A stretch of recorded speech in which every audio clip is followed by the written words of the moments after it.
26 অক্টোবৰ তাৰিখৰ পৰাই মই গোটেই অসম ঘূৰি আছোঁ,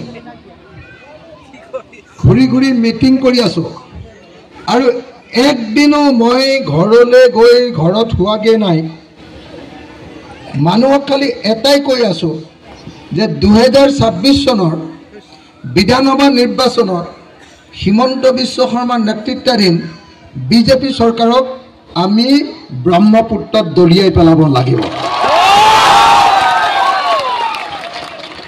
লাগিবনে নাই?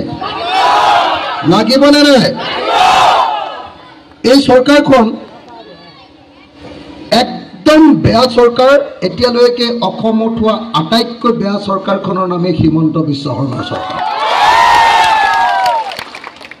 এই চৰকাৰখনৰ দিনত সংখ্যালঘু ৰাইজ মুছলমান মানুহ, তেওঁলোকক অকণমানো শান্তিত থাকিবলৈ দিয়া নাই, হয়নে? কেতিয়াবা সংখ্যালঘু ৰাইজক বিজেপি RSSৰ মানুহে মাৰপিট কৰিছে,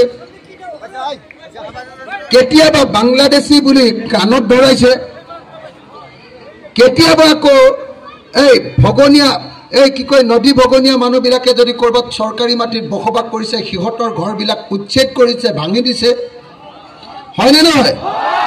আৰু কেতিয়াবা কি কৰিছে যে কেতিয়াবা আমি দেখিবলৈ পাইছোঁ যে পুলিচে সংখ্যালঘু যুৱকবিলাকক কিবা কেছত ধৰি লৈ গৈছে আৰু ৰাতি 2টা বজাত দৌৰিবলৈ দি পিছফালৰ পৰা গুলিয়াই মাৰি পেলাইছে। হয়নে নহয় ৰাইজ? হয়নে নহয়? এই চৰকাৰখনেও আমি দিছিলোঁ মানুহৰ জীৱন আৰু সম্পত্তি ৰক্ষা কৰিবৰ কাৰণে দায়িত্ব। এহেঁতি উল্টাই অসমৰ মানুহৰ জীৱন আৰু সম্পত্তি ধ্বংস কৰি আছে, হয়নে নহয়? সেইকাৰণে মই সদায় সপোন দেখি আছোঁ, সদায় মই সপোন দেখিছোঁ যে হিমন্ত বিশ্ব শৰ্মাক এখন চকীত বহুৱাম, যিখন চকীত বহি থাকিব তাতে গামোচাৰে সৈতে বান্ধিম, বান্ধি লৈ এনেকে এনেকে এনেকে এনেকে খেলি লৈ একদম ব্ৰহ্মপুত্ৰলৈ দলিয়াই দিম। ভাল হ'বনে বেয়া হ'ব? ভাল হ'বনে বেয়া হ'ব? হিমন্ত বিশ্ব শৰ্মা হ'ল অসমৰ সংখ্যালঘু মানুহৰ আটাইতকৈ ডাঙৰ শত্ৰু, হয়নে নহয়? তেওঁ নিজে কয় বোলে মই মুছলমান মানুহক খতম কৰিবৰ কাৰণে জন্ম লৈছোঁ। খতম বুলি কয় নে নকয়? কৈছে নে নাই?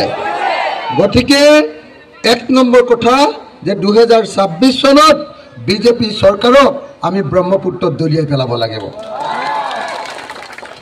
2 নম্বৰ